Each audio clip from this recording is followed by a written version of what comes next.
Mwalimu came to us and said, if I can have a place where the kids can have additional nutrition and protein supplement, I will be very happy. And because at GGI we are action oriented, if we see a challenge, we find a solution.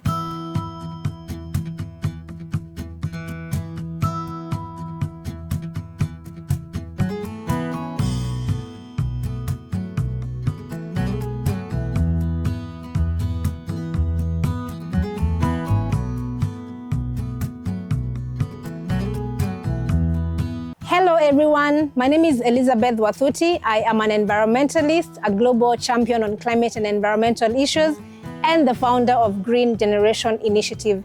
And today I am here at Treeside Special School with Farm with Fred, and I'll be taking you through our beautiful permaculture learning and feeding garden here at Treeside Special School. So come with us. Who is GGI, or what is GGI?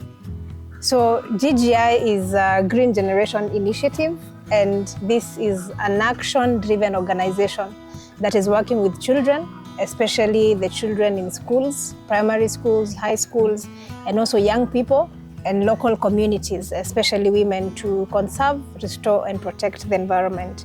So our work is going out there on the ground to do the real work so that we can showcase and inspire more people to take action. So it's one thing to tell somebody about something, but it's also another thing for somebody to see it and do it practically so they get more inspired to take action. So that has always been our theory of change. So we are guided by 3 pillars or 3 principles. That is the people, planet, prosperity. So people, our communities, the children, the young people that we work with, basically any project or initiative that transforms the lives of the people. And then we look at the planet. How is that project good for the environment? Is it ensuring that the environment is clean, it's green, it's healthy, the children have clean air to breathe? That we go for it. And then the third one, the prosperity. How is that project transforming the lives of the people through social economic transformation, such that they can generate income out of it and they can improve their lives beyond the project just being there? So that is why the Green Generation exists. And one of our flagship initiatives is actually greening of schools, which we started by just planting of trees. And we don't call it planting anymore. We call it growing of trees, because you plant the tree, and after you plant, you have to water it, take care of it, and make sure it survives up to maturity. So that if it was a fruit tree, you can look back and see the fruits. That now will mean you have grown the tree. But if you just plant and go, the tree will not grow. So we focus a lot on the process, and we do a lot of monitoring and evaluation of our projects so that we can have what you call a high survival rate. So for the planting phases within the schools, we actually do 70% of the trees we plant are fruit trees. And why? Because again of our 3 Ps. So we have to plant a tree that has value to the community, and a tree also that can be able to supply some nutrition, because a fruit is nutritious. So we make sure that even the trees we do can be able to supply that. And then of course we have a big component on education that again comes by showing people how to do it and by doing it with them on the ground. And that is why we are here today. And how did you start this, and when did you start it? So I have personally been very passionate about the environment. I actually come from Nyeri County. That is county number 19. And if you know that Nyeri County is actually Kenya's most forested county. I don't know if you knew that. Yes. I didn't know. Now you know. It's Kenya's most forested county. So the other counties need to catch up and also perhaps surpass what has been done in Nyeri. And also Nyeri needs to continue moving further so that others also do not surpass, so that at least every county is green. And the second thing is Nyeri County also happens to have been the place and home of the late Professor Wangari Maathai. Yes. And coincidentally, when she was a member of parliament in Tetu constituency, where I also come from, in Nyeri, I had a chance to plant my first tree when I was only 7 years old. And I believe that was a seed planted in me to continue protecting the environment and to continue nurturing the environment. So I started by just joining environmental clubs in primary school, in high school, being very active. I went to Kenyatta University, where out of passion, I pursued a bachelor's degree in environmental studies. But also when I got into first year, I joined the Kenyatta University Environmental Club, again, growing trees, participating in environmental conservation and climate awareness issues. And that is when I started my organization, the Green Generation Initiative. So I was only a first year student at Kenyatta University. And it started as an initiative of us just going to schools and planting trees with kids in an initiative that we then dubbed Adopt a Tree campaign. So we'd go to a school and make sure that every child in every school plants and adopts a tree each within their own school compound. But that did not stop there. The first award I won was the Wangari Maathai Scholarship Award for having that commitment and leadership to environmental conservation matters and just demonstrating by the value of just planting a tree. So of course the initiative now has grown into now this big organization that has an amazing team of 11 people now. Wow. And over and above that, we also have like coordinators that we work with, especially in the counties that we have a presence in here in Kenya. And we also have a program now that is looking at the African continent, especially on young people. So we also have an accelerator program for young people across Africa who are leading innovations and solutions that we can be able to put to scale. So that is how the GGI started. And here we are today. It's now also a multi-award winning organization because of the work that we've continued to champion. We now have millions of trees planted by ourselves with children. And recently we just did about 400 schools in 1 month. 400 schools? Yes. So we were picking 30 schools in 14 counties. And each of the school was getting a minimum of 400 trees. And our team also was physically going there and planting and demonstrating and educating some of the children that were able to reach physically. And we intend to continue scaling this up. You mentioned of fruit trees that you're doing with school children and also for the school setup. Yeah. But also I'm excited with the kitchen garden or the garden that you're creating for the schools. Yes. Tell me about the gardens. Yeah. So as part of our fruit tree growing program, that is how we first came into Treeside Special School. We came here to do the fruit trees on that end, and you've seen the fruit trees we've done are doing very well. They're actually this size, and some of them are fruiting. You can see some oranges out there. Now, when we spoke to Mwalimu, you know, Treeside is a school that has kids with special needs. And she mentioned some of the challenges, such as supplementing nutrition, where maybe if the kids have to eat vegetables, it's mostly maybe the cabbage, which of course you know is common in most of our schools. We mostly, if we are eating the vegetables, it has to be the cabbage. And very rare you'll find some spinach or Chinese cabbage, maybe mostly in private schools, right? So the other thing is also there was the challenge of the protein. Because this being a special school, again, you know, the meat cannot be eaten by all the students because they have different needs. So they have to be very cautious on what protein they supplement to the students. So we thought, okay, if we do a chicken coop, the school will have a protein supplement through the egg, which every child can eat. It's much safer than meat, right? And Mwalimu was very open to that. So we did the chicken coop, and now the chicken coop has 225 chicken. That means every month the school is collecting approximately 210 eggs every day. Approximately 210 eggs every day. And on a monthly basis, approximately 6,000 eggs, which means that now Treeside Special School kids can eat eggs twice a week. And not only that, they have surplus that they are also selling to the market, to the nearby restaurant just next year in the school. That means now the prosperity part comes in because they're generating income out of it. And now the vertical garden here is also to ensure that there is a wide variety of nutritious vegetables that the student can also have within their school feeding program. So we have spinach, we have the spring onions, we have managu, we have tomatoes, we have dania, we have carrots, we have the Chinese cabbage, we have the lettuce, and all these are nutritious vegetables that you'll often maybe find in supermarkets if you have to go and buy them. But now they are producing them here, and they can add them to the plate that the students are eating, and they are very happy that now they have something unique also that supplements their program. And that's why this project is very special to us.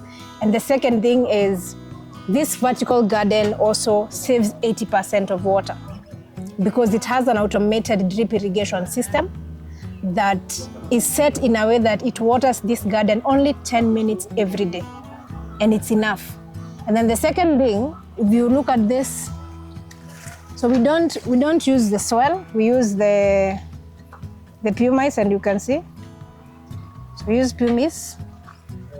And this pumice, the reason it's good is also makes it easy for them to be able to manage this garden, because if you are putting soil and you have to maybe plant other vegetables, you have to replace the soil because of the nutrients.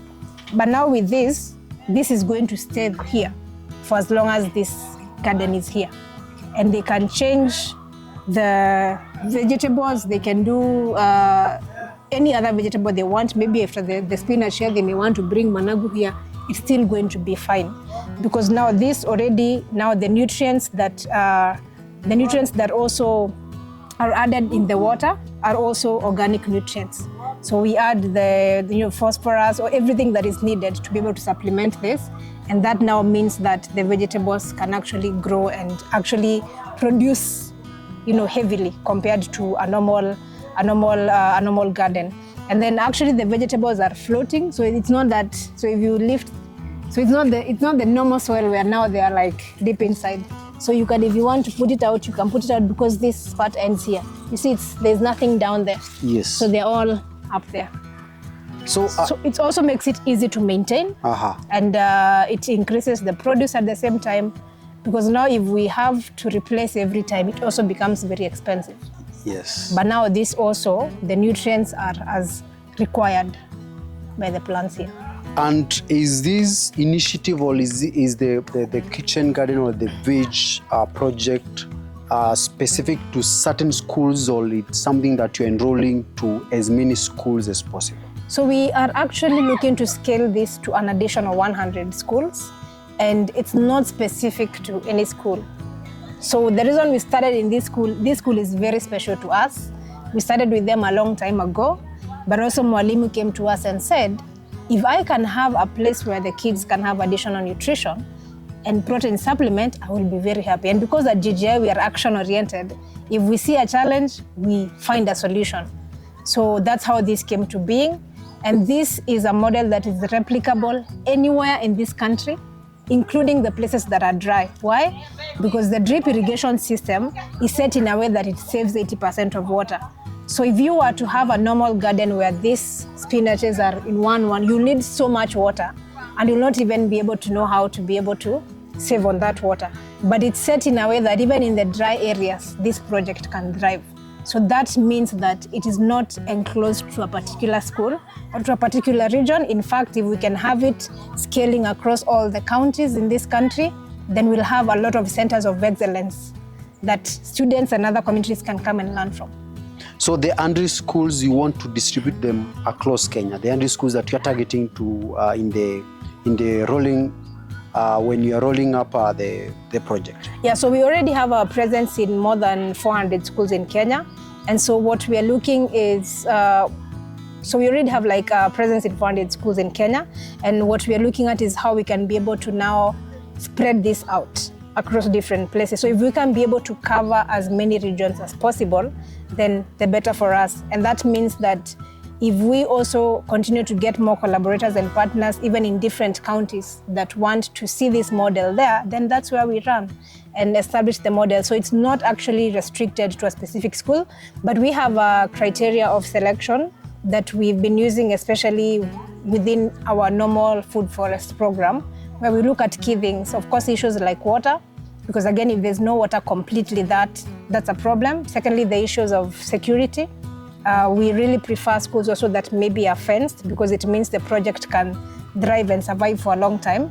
Because however much we may want to put it up and there is no, maybe like a perimeter wall, or it's not a place that is safe and secure, it means you might put up the project, and maybe if there is like livestock grazing around, they may interfere with the crops. The same as trees. If you plant trees in a place that is not secured, then that tree is not growing, because we are looking at the growth part of it. And then the other thing that is actually our main and most important part is a willing administration in the school. So if the school is open and they're happy and excited about the project, then we go there and work with them. So we are not limited to like particular schools. If the school is open and they are welcome, and you know, this does not even require big land. So if the school wants a smaller one, then we do a smaller one. So it depends on also what size of land the school has. If it has a small land, we can do a smaller version of it. But also it can be used as a learning center over and above being used as a center to produce food that supplements the feeding program. I would like to understand, because when setting up a garden like this one, there are some skills needed. Yeah. Do you have the technical team that has the agronomy skills to be able to do this kind of a job? Yes. So we have a technical team, especially the vertical gardens and also the chicken coop, which is mostly now, those are also like specialists that can be able to sort of like set up the entire system. So they have the expertise, they have the knowledge, the technology, the hydroponics, like literally everything. And I think for this particular one, because of that, it took about 2 weeks to put up the structures. And within 2 weeks, the structures were up.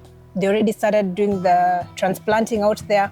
And then now, I think within a month and a half, already the teacher was ready to harvest, especially the spinach. They were the first to shoot up.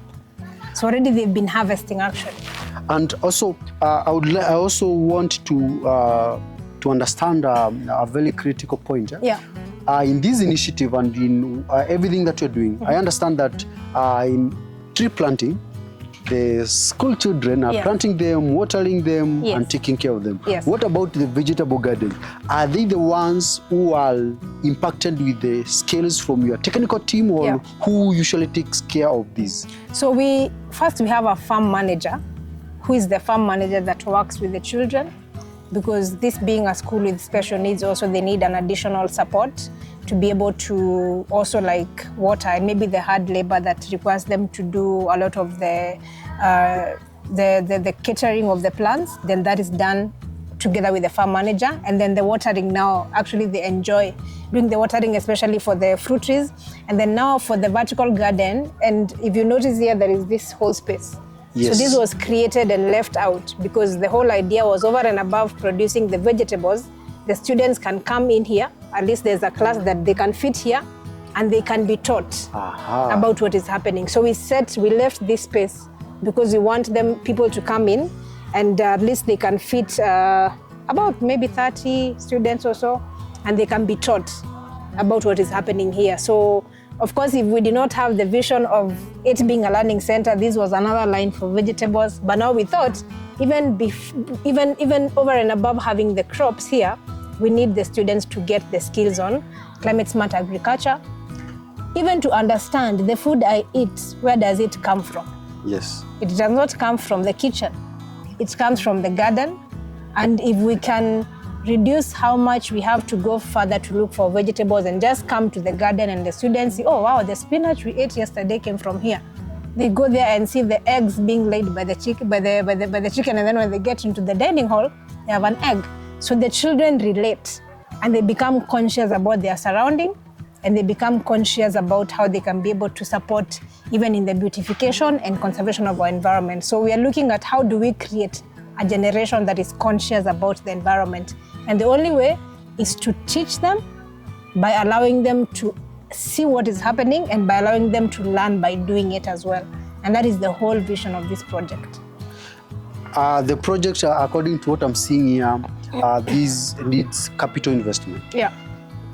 Where do you get the money that you give to school children for free? Okay, so as an organization, we do work with partners. So we have partners that have very much been interested in our work, and they've come in and supported us. For example, we had a partner who came in and supported us for this greenhouse. They're called Greenhouse Communications. And then we also have like partners sometimes that would give us maybe like in-kind support. For example, if we need the material, or also if we need to be able to support on any project. But the other thing is also, as an organization, we are set up also as a social enterprise. That means we have an arm of the organization where we can also generate income, especially through the sale of maybe tree seedlings, and through being able to consult for the private sector or companies or institutions that would want us to support them in implementing their corporate social responsibilities, especially on the environment sector. So that means we're able to also generate income as an organization that supports us to now do it for free for the schools. So we set up in a way that also the organization is very also in a way independent, because right now, if you heavily depend on grants, it's a changing world. So we have to be able to set up our initiatives in a way that it's a social enterprise, because that means whether you have a partner or not, you're still self-sustaining. So we have a very diverse source of how we fund our work, and that's what makes us also to be able to continue being very consistent, because I think consistency is something that also sets us apart, where we don't do something today and then the next time we do it is next year. So we're able to continue being very active on the ground. We see challenges, we identify with the challenges, and we find solutions to them, because we are able to have that wide variety of how we can be able to fund our work. And whatever you're doing is one of the, I think, the best job. Yeah. Even the government itself, I'm pretty sure, cannot be able to do this. And when you've done something good, also you need to be rewarded. Yeah. But in your case, I don't think you need a reward, you need a support. Yeah. So for anybody who may be following this conversation, yes, if they want to be a partner, yes, to support what you're doing, yes, because for you to do this in 100 schools, yes, even with your own initiative, yes, it will take longer period of time, yes, for you generating your own capital and bringing it to school. Yes, so for anybody who may be like to partner and support you, how yes, can they do that? So you can partner with us, you can collaborate with us, and you can actually first find out more about our work on our platforms. That is at GGI_Kenya on Twitter, on Instagram, on Facebook, Green Generation Initiative, on TikTok as well. We have an amazing team that documents the journey of how we do what we do, so that even as you're coming to partner and collaborate with us, you can be able to see what we have been able to achieve so far. And you can also reach out to us via our email, info@Green Generation Initiative. My platforms also, I am very responsive at Liz Wathuti on all the platforms and also on Instagram. And you can actually be part of this initiative, because over and above an additional 100 schools that we want to do, actually the vision is to do even much more. I think it would be very beautiful if every school in this country had this project.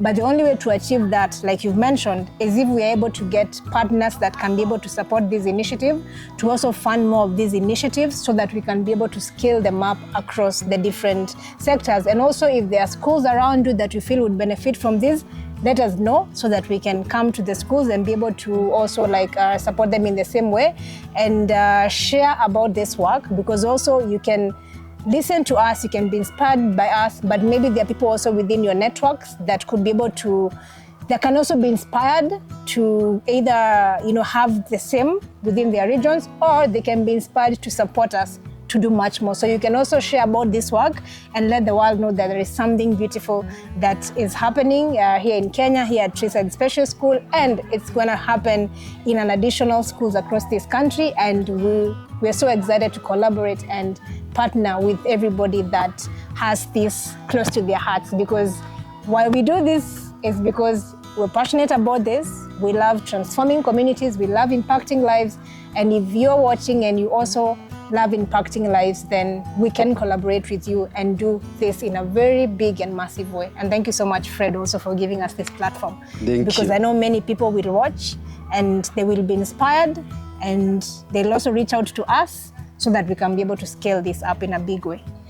Above our drilled target, yes, or our drilled schools that you're targeting in, yes, Kenya, which other vision do you have for Kenya and for Africa in general? So I do have a very big vision, and I would say this is the vision that I've always had for the Green Generation Initiative, because I look at the challenges we are facing in the world today and I tell myself, these are actually human problems. You know, if people just are conscious about how their actions impact people, either negatively or positively, then they will do the right thing, right? And that is why the model we are using here is, how do we create a generation that is very conscious? A generation that if I go to town and I buy some water in my bottle, I'll not drink the water and throw the bottle out there. My mind will tell me if I throw that bottle, the next time we have rains, our drainages are going to clog. That is somebody who is conscious. But I see a lot of actions that happen is because people are not conscious about their surrounding, and they're not conscious, and they're not concerned about how that will impact the other person. So we have to be able to transform this country and our planet in a way that people are mindful. Even when you're taking up leadership positions, how mindful are you of the decisions you're making, not just for yourself, but for the children and for the generations to come. So that is the bigger vision that we have, that we can continue to do these initiatives in a way that we will transform the mindsets of people. Because even in this Treeside School, over and above supplementing the feeding program, it is going to be very exciting that one of the impacts is that there are young champions that we are mentoring and nurturing that are conscious. And I can only imagine what that generation is going to look like, where people are actually conscious and mindful about their actions. So that is what we are creating. And that's why we are going to high schools, we are going to primary schools, and we don't just go and plant trees. We go and speak to the students. We instill this in them. So we instill that mindset shift in them, and we work with them every other time. And we also have a target to grow 1 million trees every year. Every year. So that is not until every year we have a target as an organization that we must grow 1 million trees. And that is either in schools, with communities, but by the end of the year, we have a target of 1 million trees. And we also have a program where we are working on restoring the water catchment areas. That means that our role is to be able to sensitize the women and the young people to be able to restore water from the source. And this is a partnership, of course, also with the water funds, where we are looking at how we can sensitize the farmers upstream. So the water fund right now has a network of 185,000 farmers, especially along the Upper Tana Nairobi water fund region. And that means with our role of now supporting the women and youth program within that context, then we can be able to, one, supply a lot of more fruit trees to the farmers, which means that now they'll be able to support in the restoration of the catchment. So that becomes like an incentive, because if I give a farmer macadamia and I give a farmer avocado, so they will not only have a green environment, but they will have surplus to sell to the market, because macadamia you can sell, Hass avocado you can sell. So that means that the conservation initiatives we are doing, we're not just doing them for the sake, but they have an income generating opportunity for our people. And that is what we are insisting. Let's not just do planting of trees. Let's not just do environment. Let's do conservation in a way that also empowers and transforms the lives of the people, because that is what climate resilience is. Because if these people have challenges when it comes to the floods or the droughts, then the only way is to have projects that empower and improve their livelihoods. If people can put food on the table, then it is easy for them to continue carrying on with their lives. And that's what we have a bigger vision on. So we want to reach as many schools as possible. We want to have a presence in all the 47 counties in Kenya. And we want to use this story also to influence policy on a global scale. Because if we are on the global scale and saying, look, this initiative is working in this community, this initiative is working in Treeside, why don't we have more of this even across Africa, to be able to field our institutions and to be able to ensure that people can produce their own food, even within the small space they have. So it is not a land issue, because even if you have a small space, this can work. The hydroponics, the vegetables go up, so you don't need to spread across the farm. So it's a model that everybody, even within your own home, you can actually adopt it. Yeah. So I would like to understand. Yeah. Is the initiative specifically for school, or you also want to the community and the women group you're working with to adopt this kind of a system? Because when you said it's growing up, Yes. that means it's applicable Everywhere. in any place. You don't need the soil now, Yes. but you can make such a garden. Yeah, so the initiative is supposed to be replicated everywhere. We already have even like institutions of higher learning that are interested. Yes. We already have farmers that are interested. Already, this school only has already had about 200 visits. 200 visits? Yes, even before we started showcasing, people would see from a distance and they want to come here and they're already telling us, we want to set this up where we come from. So it's very replicable, and anybody that sees this would want something like this also in their own home. And you can see it also makes the place very beautiful. After this, you'll have 1 million visits to this school. Amen. So That is the vision of it. You Yes, can yes, have yes. as many people as possible coming to see this, and not just to see and learn. So we have also a team here every day. So Yes. when we have a visit of people coming to learn, then they will host them and they can be able to explain what happens here. And also we've put some learning materials at the entrance of each, at the chicken coop, at the vertical garden, at the main entrance. At least when you come, you can also be able to read some information about this place. And running I would like to understand how cheap is it to run this kind of system? Yeah, so in terms of how cheap it is, it depends on the structures available, and maybe I can give some few perspectives. Yes. So we do have, for example, schools that have like these greenhouses, right?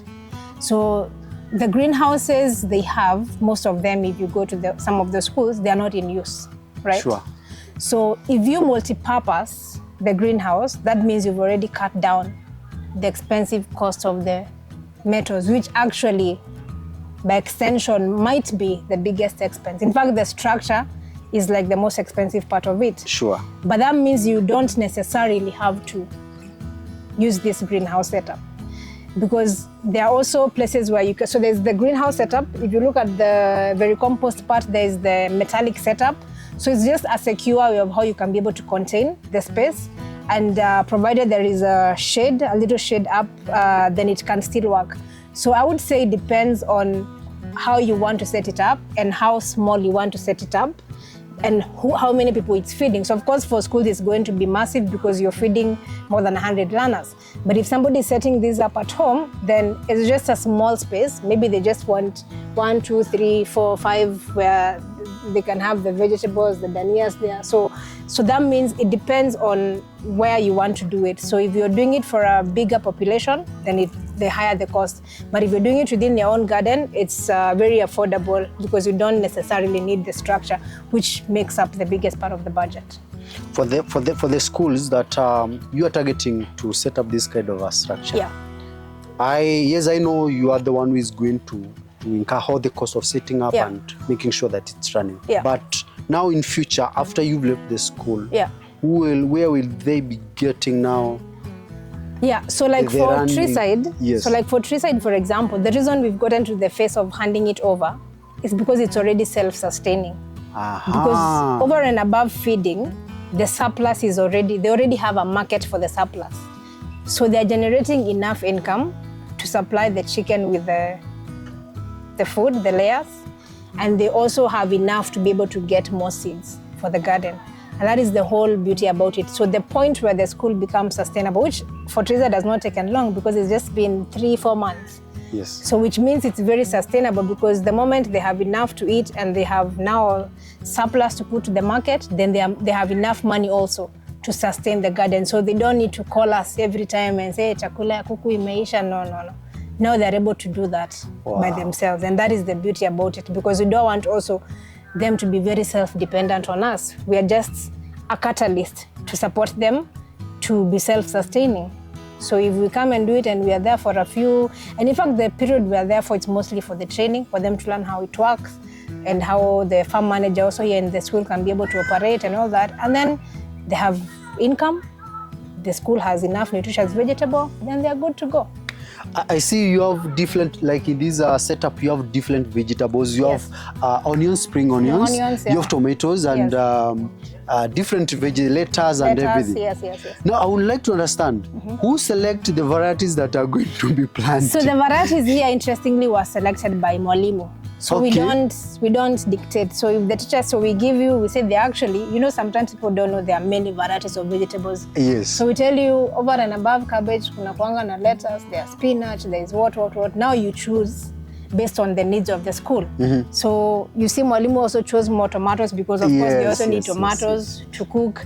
Hapa there are a few carrots. Carrots, yes. Hapa there are a few danias. So it's the school that decides. Yes. We want a lot of spinach. We want managu. Here's managu. Also, they said they want managu. So, but we encourage them to have a wide variety. In short, to my supplies, I can say this setup is a full supermarket where you shop everything that you need in a kitchen. Everything. You just walk in with your basket and you're good to go. You just need the starch. So during setup, the institution or the school that you're setting up are the key player in choosing what they want, depending with whatever they're using. Yes. So, because the whole idea is, you know, also if you do not walk the journey with the institution, then there is no way you'll expect them to take it up. So they have to be there, they have to be present to even like decide what goes where. They have to decide on exactly even the pole planning. In fact, even when this was being constructed, even the workers here in the school were part of this process. Because you don't want to just do a structure and then say, hey, Mwalimu, we have... No, that does not work. You have to involve, they have to be part of it. So they are the ones that decide, I want this here, I don't want herbs, I want herbs here. So that, in fact, they guide and lead the whole process. Ours is just to support and facilitate that is done. And then we allow them now to continue with the project. You need to be the president of Africa, not just Kenya. I think with this kind of mind setup, in matters food security, food sovereignty, Africa needs you to be able to push this to them. Thank you. And we will do our very best to push this, not just in Kenya, but also across the African continent. Because anything that brings food on the table without having to struggle or try and, you know, go very far within just your own small piece of land, then that is something beautiful, because it means children will not go hungry, families will not go hungry, and they will eat and have surplus that they can sell to the market, and they can use that income to take children to school. They can use the income for other purposes. And I think that gives me joy, and whatever it takes to make this happen everywhere else across this country, in Kenya, across Africa, then that's what we will do. Do you know what gives me joy? Yes. Is making sure that I follow up on your project to share your success story. Thank you so much, Fred. We're really grateful that you came to see our project, and we're really grateful that you're sharing this with your audience. And we will always call you whenever we are going to scale it in another school or in another community. And we know that people will be inspired by this. Thank you for using your platform to share this amazing, transformational, impactful project. Thank you, Liz. Thank you.